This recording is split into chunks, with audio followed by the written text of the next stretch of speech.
گیا. آغا حکیم بہت بڑا نام ہے، آیت اللہ محسن حکیم. اس واقعے کو سب غور سے سنیں گے، اس کے اندر کچھ آپ کو اس موضوع سے متعلق نتائج مل جائیں گے. فیصل کا زمانہ تھا، جو اس وقت حجاز مقدس کا بادشاہ تھا.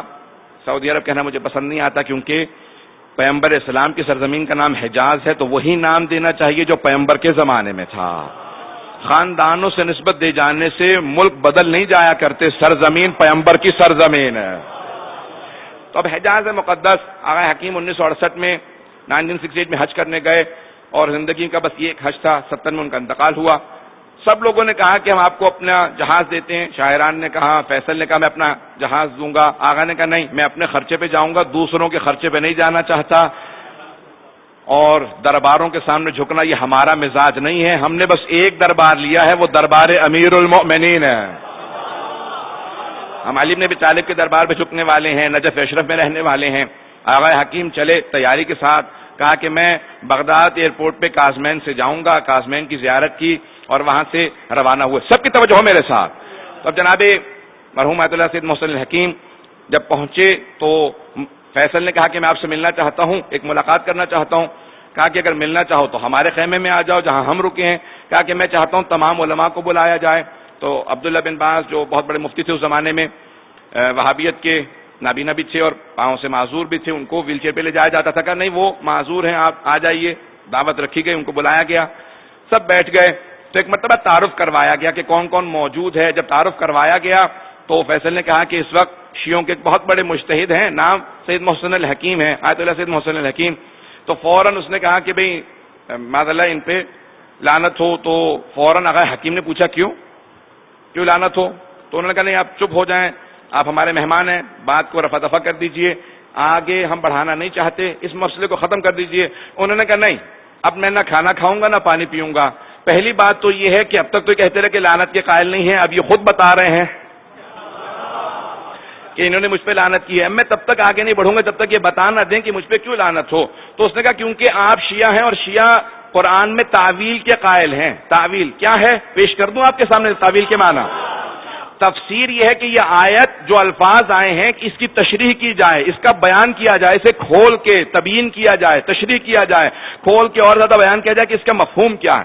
تعویل ان الفاظ کے کچھ اور معنی ہوں گے، اس کو ظاہری معنی میں نہیں لیا جا سکتا. جیسے قرآن کی آیت ہے ید اللہ فوق ایدیہم، اللہ کا ہاتھ تمام ہاتھوں سے بالا تر ہے. اب یہاں پہ ہم یہ نہیں کہتے کہ اللہ کا ہاتھ ہے، اللہ ہاتھ رکھتا ہے. قرآن میں آیا عین اللہ، ہم یہ نہیں کہتے کہ اللہ کی آنکھ ہے، کیونکہ اگر ہم آنکھ مانے وجہ اللہ قرآن میں آیا تو پھر جسم کے قائل ہو جائیں گے. اللہ جسم و جسمانیت سے مبرہ ہے، اللہ چہرہ نہیں رکھتا. انما نطعمکم لوجہ اللہ، ہم تمہیں وجہ اللہ کی خاطر کھانا کھلا رہے ہیں. تو ہم یہ نہیں کہہ سکتے اللہ کا چہرہ ہے، اللہ کی آنکھ ہے، اذن اللہ اللہ کا کان ہے، ید اللہ اللہ کا ہاتھ ہے. سب کی توجہ ہے. اب یہاں تعویل کرنا لازم ہے.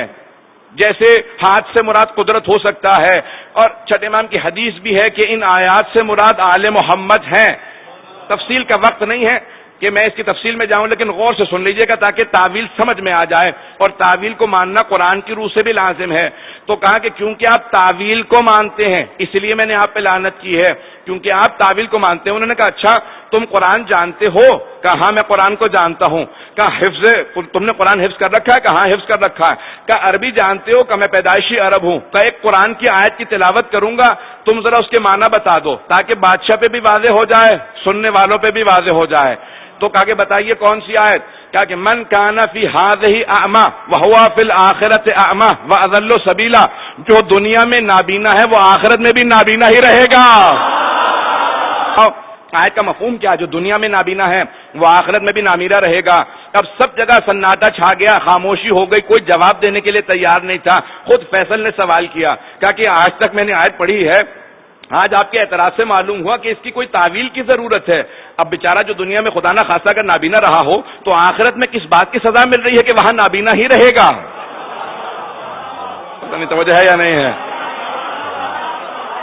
اگر کوئی دنیا میں نابینا رہا ہو تو آخرت میں کس بات کی سزا؟ بلکہ ہمارا عقیدہ تو یہ ہے، معصوم فرماتے ہیں اگر دنیا میں انسان کسی عضو سے محروم رہے تو آخرت میں بدل بہت زیادہ ملتا ہے. اگر کوئی بیمار رہے تو آخرت میں بدل زیادہ ہے، پاؤں خراب ہو تو آخرت میں بدل، اگر بازو نہ ہو تو آخرت میں بدل پر ہے ملائکہ سے زیادہ بڑا درجہ ملے گا کہ اگر دنیا میں کوئی انسان کی پریشانی ہو بدل اللہ آخرت میں اتنا دے گا کہ ہر آدمی کہے گا اے کاش میں تھوڑا سا بیمار رہا ہوتا کہ ایسا مقام ملتا۔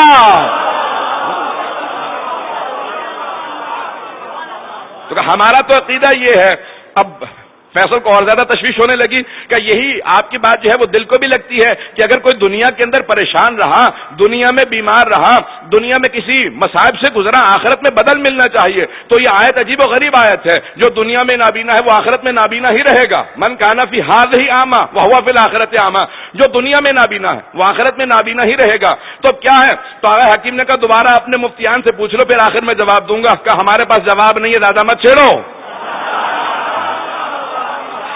جتنے بھی افراد ہیں جو تکفیر آج داعش کی بنیاد رکھنے کا کہ نہیں ہمارے پاس جواب نہیں، اب آخر میں جواب آگا حکیم کے پاس، سب نے پلٹ کے دیکھا کہ لگتا ہے جواب اسی کے پاس ہے، تبھی سوال پیش کیا ہے۔ تو آگا نے فوراً کہا ہاں جواب رکھتا ہوں، میں علی کا ماننے والا ہوں۔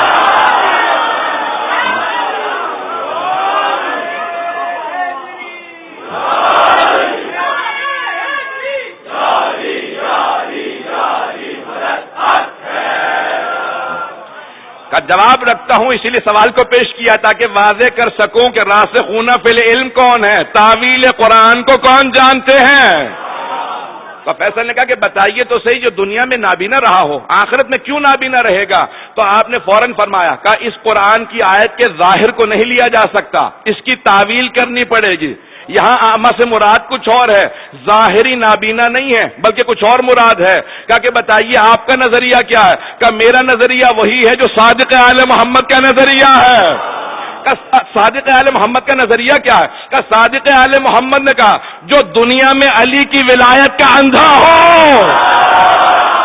کہا کہ صادق آل محمد فرماتے ہیں وہ آدمی جو دنیا میں علی کی ولایت سے نابینا رہا ہو، اتنی واضح چیز جس کو نظر نہ آتی ہو وہ دنیا میں بھی نابینا ہے، کہ آخرت میں اللہ اسے نابینا محسوس